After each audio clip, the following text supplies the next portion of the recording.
여러분 안녕하십니까? 쩐데르TV의 쩐데르입니다. 구독, 좋아요, 알람 설정까지 부탁드리겠습니다. 오늘 시장 어떠셨는지 모르겠습니다. 생각보다 그래도 저는 괜찮은 시장이었다라고 좀 생각합니다. 어제 6월 10일에 선물옵션 동시만기가 1년에 4번 있는데 그때를 좀 지나고 나서임에도 불구하고 오늘 시장은 좀 괜찮은 흐름을 가져갔다라는 좀 생각이 들고요. 최근에 많은 이슈들이 있습니다.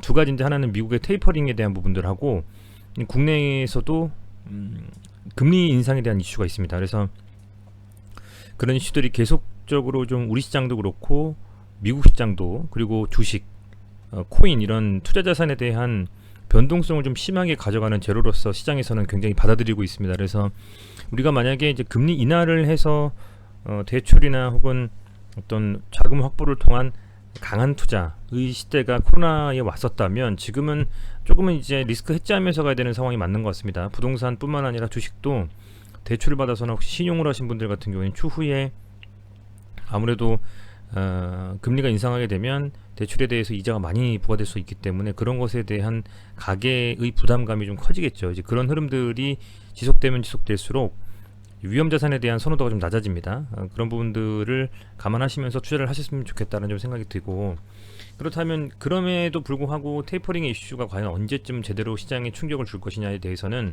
매일매일 좀 체크해봐야 될 것 같습니다. 저는 오늘 시장은 무난하게 지금 흘러가는 것 같고요. 유럽 시장 전체적으로 좀 빨간색입니다. 테이퍼링에 대해서 많은 미국의 여러 매체에서는 이렇게 좀 설명을 하는 것 같아요. 연준에서 이제 8월이나 9월에 발표한다. 실제 8월 9월이면 얼마 안 남았는데 그게 반영되는 시기는 내년이 될 것이다라고 생각하는 미국에서는요. 그런 좀 전문가들이라고 할까요? 그런 분들이 뭐 많이 있는 것 같습니다. 다만 이제 테이퍼링 시기를 묻는 질문에 있어서 로이터 통신에서 이제 100명 정도의 이코노미스트를 대상으로 설문을 했나 봅니다. 근데 한 60% 정도가 3분기다 올해. 그렇게 좀 대답을 했고요. 그리고 내년 1분기가 될 것이라는 응답. 테이퍼링 시기는 3분기인데 실제 시작하는 시점에 대해서는 이제 내년이 될 것이다라는 거죠. 발표나 이런 부분들에 대해서 실시하게 되는 것과 실제로 이제 반영되는 건 좀 차이가 있을 수 있지 않겠습니까? 그래서 내년 정도가 되면 아마도 기존의 양적 완화를 통해서 시장에 자금을 풀었다면 이제는 그 양적 완화를 축소시키면서 테이퍼링으로써 시장의 자금을 회수하는 좀 그런 흐름이 아마 내년 1분기쯤에는 오지 않겠냐. 현재 이렇게 좀 보는 것 같습니다. 그래서 아주 공격적으로 투자할 시기가 이제 길진 않다는 좀 생각이 들고요. 다만 어느 시기나 시장이 괜찮다면 분명 투자에 대한 여러 가지 가능성이나 혹은 뭐랄까요, 어떤 시기는 열려 있다라고 좀 볼 수 있겠죠. 그때 맞게 투자를 하면 될 것이라고 좀 생각이 들고, 어찌됐건 최근 시장에서는 이런 자금에 대한 투자 자산으로의 이런 투입을 결정하는 금리라든지 테이퍼링이 계속적으로 이슈가 되고 있다라는 것은 변함없는 사실인 것 같습니다. 오늘 또 이제 한국은행에서 올해 4분기 정도의 금리 인상을 할 것이다라고 좀 이제 예측을 하는 것 같습니다. 한국은행에서는 이주열 총재께서 연내 기준금리 인상 가능성을 시사했다. 기준금리가 인상하게 되면 주택담보대출이라든지 신용대출에 대한 금리가 인상하게 되면서 상대적으로 매월 갚아야 되는 이자와 원금의 부담감이 커지죠. 그렇게 되면 당연히 또 추가적으로 대출받아서 강하게 운용하기가 쉽지가 않습니다. 그래서 이제 그런 부분들로 봤을 때 어찌됐건 이 총재의 발언은 추가적으로 우리나라에서도 역시 기준금리를 올리게 될 것이 아마 내년 정도, 후년 정도 뭐 이쯤 이렇게 좀 되지 않을까. 본격적으로 확실하게 올리는 건요. 근데 보니까 뭐 4분기 정도의 기준금리 인상을 전망하는 뭐 그런 증권업계에 또 이슈가 있기 때문에 올해 말부터는 조심스러운 흐름이 계속적으로 이어지지 않을까, 이렇게 좀 생각이 됩니다. 그래서 이런 상황 속에서 어떤 식으로 과연 투자를 해야 될지도 많이 고민하면서 시장에 참여해야 될 상황이 아닌가 이렇게 좀 생각이 됩니다. 어쨌든 주식 투자를 하게 되면 이게 금리 인상이 여부와는 상관없이 계속적으로 좀 레버리지를 통해서 투자를 하고 싶어 하시는 분들이 워낙 많기 때문에 이제 그런 측면에서는 이런 그때그때의 이슈나 이런 부분들을 그냥 눈 감고 지나가는 경우가 많습니다만, 그래도 좀 리스키한 부분을 좀 해지한다라고 생각을 하면 어찌됐건 올해 말부터는 서서히 금리가 인상되면서 이 대출에 대한 혹은 신용으로 매매한 것에 대한 혹은 뭐 기존의 시장의 투자 자금에 대한 축소와 또 부담이 커질 수 있겠다 이렇게 좀 생각이 됩니다. 자, 오늘 드디어 이런 기사도 있었습니다. 코스피 200 신규 편입 종목인 SK 바이오사이언스, 그죠? 5개였는데요. 그 중에서 우리가 항상 얘기하고 있는 SK 바이오사이언스도 역시 그 중에 하나였습니다. 오늘 과연 어떤 흐름을 보였는지 한번 살펴보도록 하겠습니다. 우선은요, 업종 차트로 한번 보겠습니다. 오늘 코스피가 양봉을 아주 길게 뽑았어요. 거래량이 뭐 실리진 않았습니다만 금요일이라서 오늘 0.77% 상승하면서 3249포인트, 지난번 고점 코앞에 뒀습니다. 이제 3266포인트, 지난번 이제 2021년 1월 달에 나왔던 이 고점을 돌파하기 직전이죠. 강하게 다음 주에는 돌파할 수 있을 거다라고 저는 보고 있고요. 실제로 그렇게 갈 수 있는지 한번 살펴보도록 하고, 코스닥은 전 고점까지는 아니지만 다행히도 이 980포인트 정도에서 바닥을 잡아주면서 62평선을 딛고 다시 상승했습니다. 991포인트.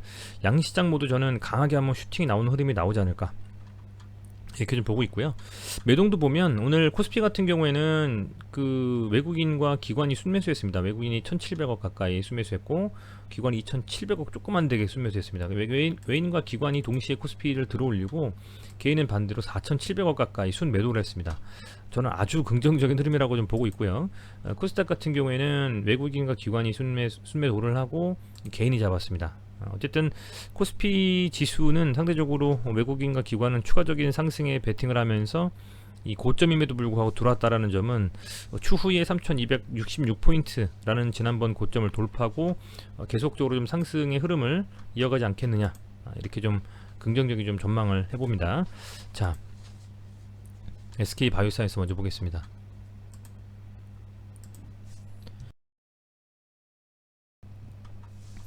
SK 바이오사이언스가 이제 코스피 200 지수 편입이 됐습니다. 예전 같으면 코스피 200 지수 편입은 긍정적인 시그널로 시장에서는 받아들이죠. 아무래도 패시브 자금들이 좀 들어오면서 지수의 흐름과 함께 좀 수동적인 자금들이, 이 자금들이 어쨌든 투입이 되면서 상대적으로는 견고한 흐름을 좀 보여줄 수 있게 이 종목에 좀 영향을 주는데, 공매도에 타깃이 된다라는 점이 상당히 좀 안타깝습니다. 그래서 이제 우리가 그 부분에 대해서 짚고 넘어가야 될 상황인 거라고 보고 있는 거고요.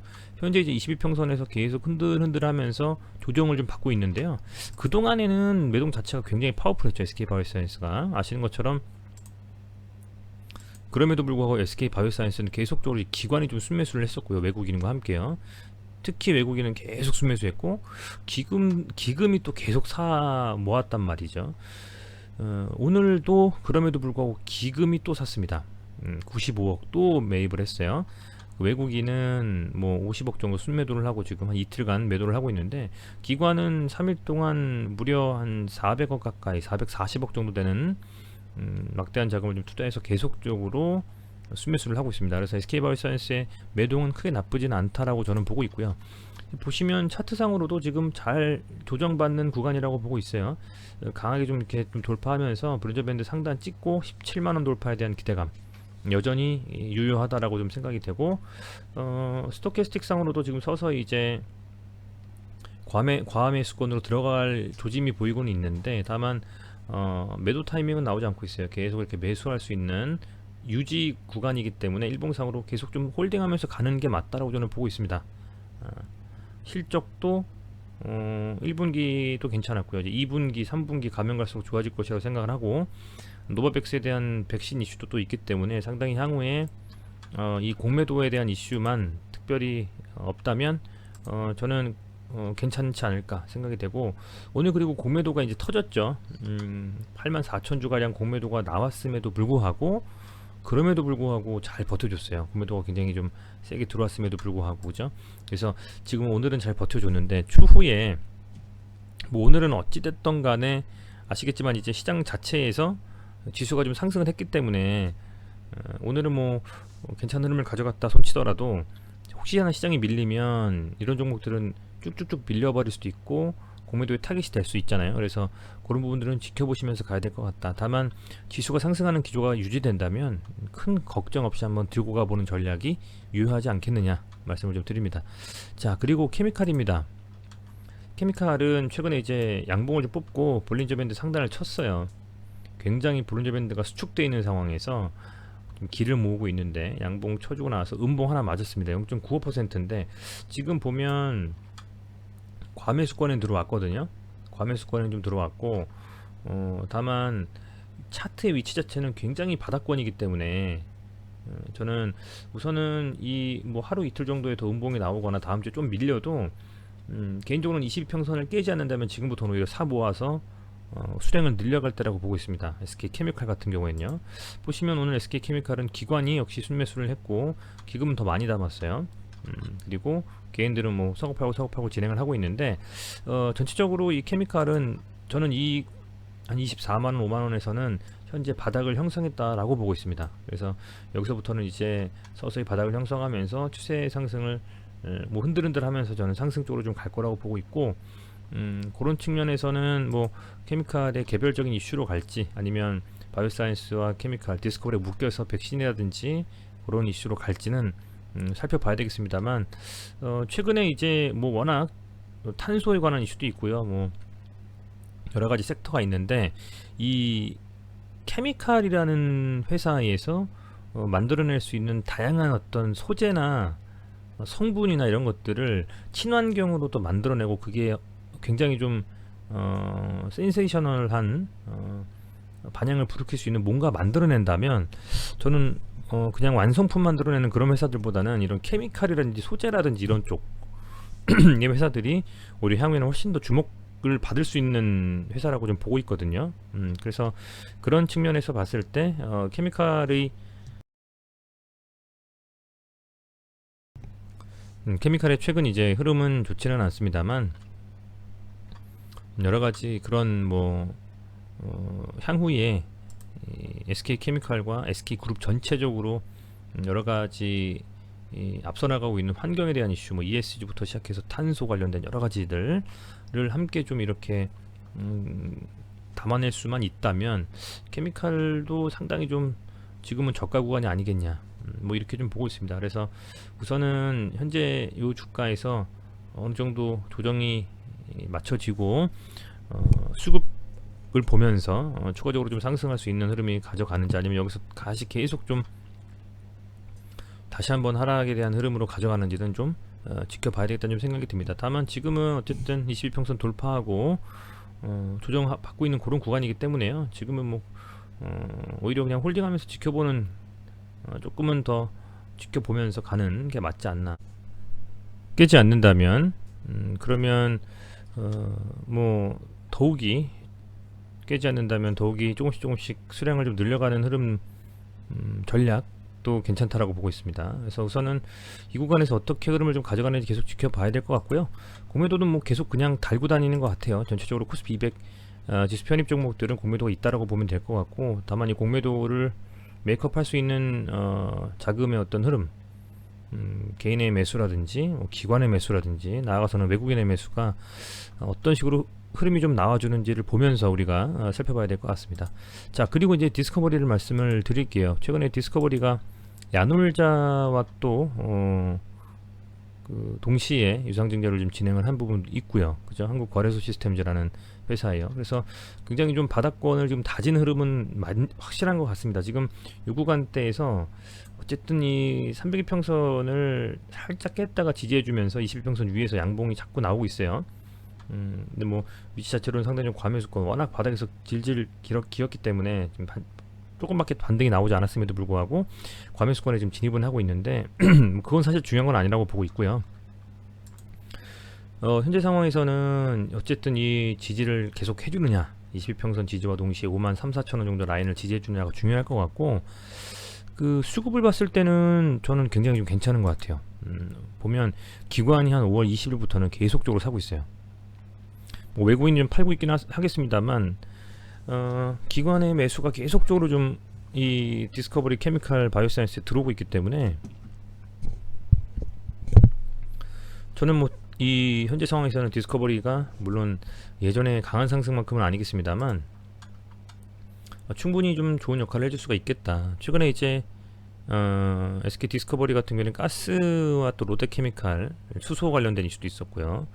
그리고 뭐 바이오사이언스와 케미칼에서 나오는 어떤 그 바이오적인 이슈들 아울러서 뭐 개별로 또 유상증자를 하면서 그죠?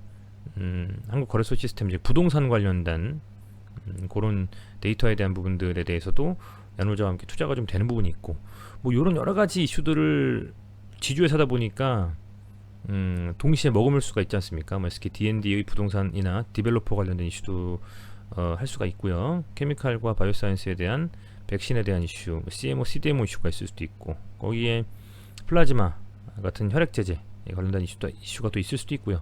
가스에서도 나오는 수소 관련된 테마에 또 엮일 수도 있는 깊이 뎁스 있게 들어가서 시세를 강하게 주지는 못할지언정 주가가 여러 그 회사들 그 자회사들이 좋은 흐름으로 주가가 많이 밀리거나 여기서 더 빠지거나 할 일은 좀 없을 거라고 개인적으로는 보고 있습니다. 그리고 기관은 서서히 지금 수량을 좀 늘려나가면서 그죠? 계속적으로 좀 물량 확보를 좀 하고 있기 때문에 이런 부분들도 봤을 때는 저는 좀 긍정적인 흐름이고 더딜지언정 빠지진 않을 것이다 이렇게 좀 판단이 되네요. 공매도 같은 경우에도 보면 뭐 계속 달고는 있습니다만 뭐 그게 말씀드린 것과 같이 우리 지수가 여러분들 코스피 지수가 지금 3266포인트 여기를 돌파하려고 지금 자세를 잡고 있는데 강하게 돌파하면서 갈 때는 개인의 힘으로만은 못 가거든요. 외국인들 기관을 같이 땡겨줘야 됩니다. 그런 자금들이 들어오는데 공매도가 아무리 툭툭 친다고 해서 그걸 뭐 이렇게 영향을 많이 받겠느냐. 뭐 예를 들면 공매도 정말 타겟되고 있다라고 생각하는 종목들은 뭐 셀트리온이나 시젠 이런 종목들이 역대 보면 많이 좀 그랬었는데 최근에는 뭐 공매도에 타겟이 됐던 종목들 AMC라든지 그죠 블랙베리 뭐 게임스탑 이런 종목들 뭐 몇 개월 됐지만 강하게 반등이 좀 나오는 경우도 있었습니다. 그죠? 그렇다 보니 오히려 뭐 이런 디스커버리나 케미칼 바이오사이언스 정도 수준의 공매도 말고 강한 공매가 쳐서 많이 들어간다면 반대급부로 나오는 그런 좀 황당한 사건도 좀 벌어질 수가 있는 거기 때문에 무조건 나쁘다고는 보고 있지 않습니다. 저는 다만 뭐 그렇게 뭐 공매도 이슈가 이 주가를 눌렀다라기보다는 그동안에 사실은 강한 상승 후에 적정 주가를 좀 찾아가는 흐름이었다. 그리고 그동안 어떤 이슈가 오롯이 이 백신 뭐 SK 바이오사이언스 이쪽에 쏠렸었기 때문에 그런 쏠림들에 대한 어떤 상승분을 반납을 하고 적정 주가를 찾아서 지금 돌아 나오는 흐름이 아니겠나 생각이 좀 됩니다. 그래서 이런 흐름을 좀 보면서 지켜보면서 계속적으로 조금 이슈가 많이 나오는 것 같아요. 특히 SK그룹 관련해서 많이 나옵니다. 그죠? 그런 분들 살펴보시면서 조금 답답하시더라도 지켜보신다면 분명히 손절 안하고 본전 그 이상도 갈 수 있는 그런 흐름이 좀 나오지 않을까라고 좀 생각을 해봅니다.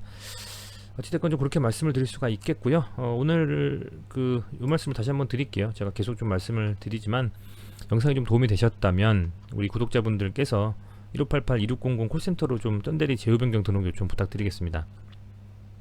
제가 뭐 따로 이렇게 여러분들께 어떤 후원을 받거나 그러지는 않고 있기 때문에 사실은 영상을 찍으면서 뭐 크게 저한테는 뭐 도움이 되는 것은 없습니다. 근데 영상이 도움이 되셨다면 제가 유한타증권과 제휴를 하고 있기 때문에 이렇게 1588-2600을 통한 쩐대리로 제휴변경 등록 전화로만 요청 좀 해주시겠고요. 해주시면 감사하겠고요.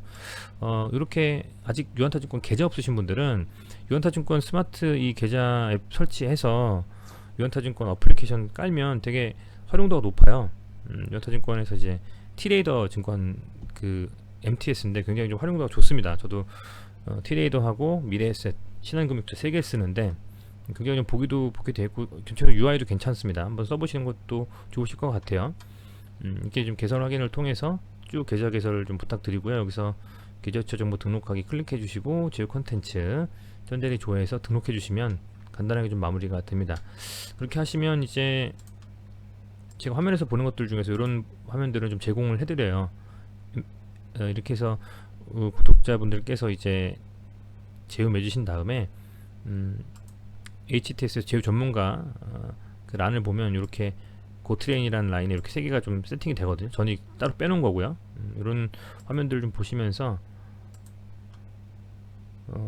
투자 좀 하실 수 있기 때문에 여러 화면들 중에서 이렇게 세팅되어 있는 화면은 따로 또 만든 겁니다. 저한테만 좀 제공이 되고 있는 거기 때문에 그 고트레인이라는 업체와 함께 조인해서 하고 있거든요. 그래서 그런 부분들이 있기 때문에 뭐 돈 드는 건 아니니까요. 무료로 이렇게 하시면서 활용해 보신다면 좋지 않을까 뭐 이렇게 좀 생각이 됩니다. 네, 어찌됐건 뭐 시청해 주셔서 감사드리고요. 오늘도 고생 많으셨습니다. 다음 주 시장은 더 강하게 갈 거라 좀 기대하고, 다만 금리 인상과 테이퍼링 그 두 가지가 시장에서 얼마나 영향을 미치는지를 계속적으로 살피면서 봐야만 되지 않을까 라고 좀 생각이 됩니다. 부디 좀 좋은 흐름으로 다음 주 시장에서는 이 위 세 종목 다 강하게 상승하는 그런 한 주가 되기를 바라보면서 영상 마치도록 하겠습니다. 시청해 주셔서 감사드립니다. 구독, 좋아요, 유한타증권 제휴 등록까지 꼭 좀 부탁드리겠습니다. 고맙습니다.